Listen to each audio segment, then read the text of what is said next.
بسم اللہ الرحمن الرحیم۔ گناہوں کا تریاق توبہ، یہ مضمون چل رہا ہے، یہ تفصیلی توبے کا مضمون چل رہا ہے۔ کچھ پہلے ویڈیو میں گزر گیا کہ جتنے نمازیں آدمی سے قضا ہو گئی ہیں وہ ساری قضا عمری کر دے، جتنا زکوٰۃ رہ گیا ہے اگر فرض تھا تو اس کا بھی تدارک کیا جائے، اس کے علاوہ حج اگر فرض تھا نہیں ادا کیا اس کو ادا کیا جائے۔ یہ تو اعمال تھے حقوق اللہ کے بارے میں، باقی حقوق العباد ادا کرے یا معاف کرے، اس کے بارے میں ابھی اس ویڈیو میں ہم بتائیں گے۔ فرمایا کہ اس کے بعد حقوق العباد کا جائزہ لیں کہ کسی کا کوئی جانی حق یا کسی کا مالی حق اپنے ذمہ واجب ہو اور اب تک ادا نہ کیا ہو تو اس کو ادا کریں یا معاف کرائیں، یا کسی کو کوئی تکلیف پہنچائی ہو اس سے معاف کرائیں۔ حدیث شریف میں ہے کہ ایک مرتبہ حضور پاک صلی اللہ علیہ وسلم نے باقاعدہ صحابہ کرام کے مجمع میں کھڑے ہو کر یہ اعلان فرمایا کہ اگر میں نے کسی کو کوئی تکلیف پہنچائی ہو یا کسی کو کوئی صدمہ پہنچایا ہو یا کسی کا کوئی حق میرے ذمے ہو تو آج میں آپ سب کے سامنے کھڑا ہوں، وہ شخص آ کر مجھ سے بدلہ لے لے یا معاف کر دے۔ لہذا جب حضور پاک صلی اللہ علیہ وسلم معافی مانگ رہے ہیں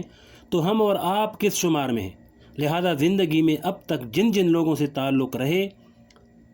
یا لین دین کے معاملات رہے ہیں یا اٹھنا بیٹھنا رہا ہے یا عزیز و اقارب ہیں، ان سب سے رابطہ کر کے زبانی یا خط لکھ کر ان سے معلوم کریں، اور اگر ان میں سے کسی کا بھی ہمارے ذمے یعنی تمہارے ذمے کوئی مالی حق نکلے تو اس کو ادا کریں، اور اگر مالی حق نہیں ہے بلکہ جانی ہے، مثلا کسی کی غیبت کی تھی، کسی کو برا بلا کہہ دیا تھا یا کسی کو صدمہ پہنچایا تھا، ان سب سے معافی مانگنا ضروری ہے۔ ایک دوسری حدیث میں حضور پاک صلی اللہ علیہ وسلم نے فرمایا ہے کہ اگر کسی شخص نے دوسرے شخص پر ظلم کر رکھا ہے، چاہے وہ جانی ظلم ہو یا مالی ظلم ہو، آج وہ اس سے معافی مانگ لے یا سونا چاندی دے کر اس دن کے آنے سے پہلے حساب صاف کر لے جس دن نہ درم ہوگا اور نہ دینار ہوگا، کوئی سونا چاندی کام نہیں آئے گا۔ فرمایا کہ جن لوگوں کو اللہ جل شانہ آخرت کی فکر عطا فرماتے ہیں وہ ایک ایک شخص کے پاس جا کر ان کے حقوق ادا کرتے ہیں یا ان سے حقوق کی معافی کراتے ہیں۔ حضرت تانوی رحمۃ اللہ علیہ نے اسی سنت پر عمل کرتے ہوئے العذر والنذر کے نام سے ایک رسالہ لکھ کر اپنے تمام اہل تعلقات کے پاس بھیجا، جس میں حضرت نے یہ لکھا کہ چونکہ آپ سے میرے تعلقات رہے ہیں، خدا جانے کس وقت کیا غلطی سے مجھ سے کوئی غلطی ہوئی ہو یا کوئی واجب حق میرے ذمے باقی ہو، خدا کے لیے آج مجھ سے وہ حق وصول کر لیں یا معاف کر دیں۔ اس طرح میرے والد ماجد مفتی محمد شفیع صاحب رحمۃ اللہ علیہ نے بھی اپنے تمام تعلقات رکھنے والوں کو کچھ تلافی معافات کے نام سے ایک خط لکھ کر بھجوایا۔ حضور اقدس صلی اللہ علیہ وسلم کی سنت کی اتباع میں ہمارے بزرگوں کا یہ معمول رہا ہے، اس لیے ہر آدمی کو اس کا اہتمام کرنا چاہیے۔ یہ سب باتیں تفصیلی توبے کا حصہ ہیں۔ یہ بات تو اپنی جگہ درست ہے کہ حقوق اللہ توبہ سے معاف ہو جاتے ہیں، لیکن حقوق العباد اس وقت تک معاف نہیں ہوتے جب تک صاحب حق معاف نہ کرے یا اس کو ادا نہ کرے۔ لیکن حضرت اشرف علی تھانوی رحمۃ اللہ علیہ فرماتے ہیں کہ ایک آدمی سے زندگی میں حقوق العباد ضائع ہوئے اور بعد میں اللہ تعالیٰ نے اس کے دل میں ان حقوق کی ادائیگی کی فکر عطا فرمائی اور توبہ کی توفیق عطا فرمائی، جس کے نتیجے میں اس نے ان حقوق کی ادائیگی کی فکر شروع کر دی اور اب لوگوں سے معلوم کر رہا ہے کہ میرے ذمے کس شخص کے کیا حقوق باقی رہ گئے ہیں تاکہ میں ان کو ادا کر دوں، لیکن ابھی ان حقوق کی ادائیگی کی تکمیل نہیں کر پایا تھا کہ اس سے پہلے ہی اس کا انتقال ہو گیا۔ اب سوال یہ ہے کہ چونکہ اس نے حقوق کی ادائیگی مکمل نہیں کی تھی اور معاف بھی نہیں کرائے تھے، کیا آخرت کے عذاب سے اس کی نجات اور بچاؤ کی کوئی صورت نہیں ہے؟ حضرت تانوی رحمۃ اللہ علیہ فرماتے ہیں کہ اس شخص کو بھی مایوس نہیں ہونا چاہیے، اس لیے کہ جب یہ شخص حقوق کی ادائیگی اور توبے کے راستے پر چل پڑا اور کوشش بھی شروع کر دی تھی تو انشاءاللہ اس کوشش کی برکت سے آخرت میں اللہ تعالیٰ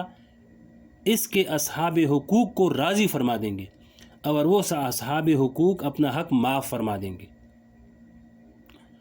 دلیل میں حضرت تانوی رحمۃ اللہ علیہ نے حدیث شریف کا وہ مشہور واقعہ پیش کیا کہ ایک شخص نے 99 آدمیوں کو قتل کر دیا تھا۔ اس کے بعد اس کو توبہ کی توفیق ہو گئی، توبے کی فکر لاحق ہوئی، اب سوچا کہ میں کیا کروں۔ چنانچہ وہ ایک عیسائی راہب کے پاس گیا اور اس کو جا کر بتایا کہ میں نے اس طرح 99 آدمیوں کو قتل کر دیا ہے، تو کیا میرے لیے بھی توبے کا اور نجات کا کوئی راستہ ہے؟ اس راہب نے جواب دیا کہ تو تباہ ہو گیا ہے اور تیری تباہی اور ہلاکت میں کوئی شک نہیں، تیرے لیے نجات کا اور توبے کا کوئی راستہ نہیں۔ یہ جواب سن کر وہ شخص مایوس ہو گیا۔ اس نے سوچا کہ 99 قتل کر دیے ہیں، ایک اور صحیح۔ چنانچہ اس راہب کو بھی قتل کر دیا اور 100 کا عدد پورا کر دیا، لیکن دل میں چونکہ توبہ کی فکر لگی ہوئی تھی، اس لیے دوبارہ کسی اللہ والے کو تلاش میں نکل گیا۔ تلاش کرتے کرتے ایک اللہ والا اس کو مل گیا اور اس سے جا کر اپنا سارا قصہ بتایا۔ اس نے کہا کہ اس میں مایوس ہونے کی ضرورت نہیں، اب تم پہلے توبہ کرو اور پھر اس بستی کو چھوڑ کر فلاں بستی میں چلے جاؤ، اور وہ نیک لوگوں کی بستی ہے، ان کی صحبت اختیار کرو۔ چونکہ وہ توبہ کرنے میں مخلص تھا، اس لیے وہ اس بستی کی طرف چل پڑا۔ ابھی راستے ہی میں تھا کہ اس کی موت کا وقت آ گیا۔ روایات میں آتا ہے کہ جب وہ مرنے لگا تو مرتے مرتے بھی اپنے آپ کو سینے کے بل گھسیٹ کر اس بستی کے قریب اپنے آپ کو کر دیا جس بستی کی طرف وہ جا رہا تھا، تاکہ میں اس بستی سے زیادہ قریب ہو جاؤں۔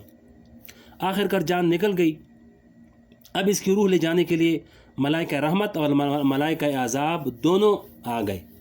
اور دونوں میں اختلاف شروع ہو گیا۔ ملائکہ رحمت کہنے لگے کہ چونکہ یہ شخص توبہ کر کے نیک لوگوں کی بستی کی طرف جا رہا تھا، اس لیے اس کی روح ہم لے جائیں گے۔ ملائکہ عذاب کہنے لگے کہ اس نے 100 آدمیوں کو قتل کیا ہے اور ابھی اس کی معافی نہیں ہوئی، لہذا اس کی روح ہم لے جائیں گے۔ آخر میں اللہ تعالیٰ نے یہ فیصلہ فرمایا کہ یہ دیکھا جائے کہ یہ شخص کون سی بستی سے زیادہ قریب ہے، جس بستی سے چلا تھا اس سے زیادہ قریب ہے یا جس بستی کی طرف جا رہا تھا اس سے زیادہ قریب ہے۔ اب دونوں طرف کے فاصلوں کی پیمائش کی گئی تو معلوم ہوا کہ جس بستی کی طرف جا رہا تھا اس سے تھوڑا سا قریب ہے۔ چنانچہ ملائکہ رحمت اس کی روح لے گئے۔ اللہ تعالیٰ نے اس کی کوشش کی برکت سے اس کو معاف فرما دیا۔ حضرت تھانوی رحمۃ اللہ علیہ فرماتے ہیں کہ اگرچہ اس کے ذمے حقوق العباد تھے، لیکن چونکہ اپنی طرف سے کوشش شروع کر دی تھی، اس لیے اللہ تعالیٰ نے اس کی مغفرت فرما دی۔ اسی طرح جب کسی انسان کے ذمے حقوق العباد ہوں اور وہ ان کی ادائیگی کی کوشش شروع کر دے اور اس فکر میں لگ جائے اور پھر درمیان میں موت آ جائے، تو اللہ جل شانہ کی رحمت سے امید ہے کہ وہ اصحاب حقوق کو قیامت کے دن راضی فرما دیں گے۔ بہرحال یہ 2 قسم کی توبہ کر لیں، ایک توبہ اجمالی اور ایک توبہ تفصیلی۔ اللہ تعالیٰ اپنی رحمت سے ہم سب کو اس کی توفیق عطا فرمائے۔ پچھلے گناہ بھلا دو، تو آگے یہ اور تفصیل ہے، اس کو انشاءاللہ اگلے ویڈیو میں سنائیں گے، تو ضرور سنا کریں، بہت اچھی باتیں ہیں انشاءاللہ۔ اللہ آپ کو توفیق دے عمل کریں۔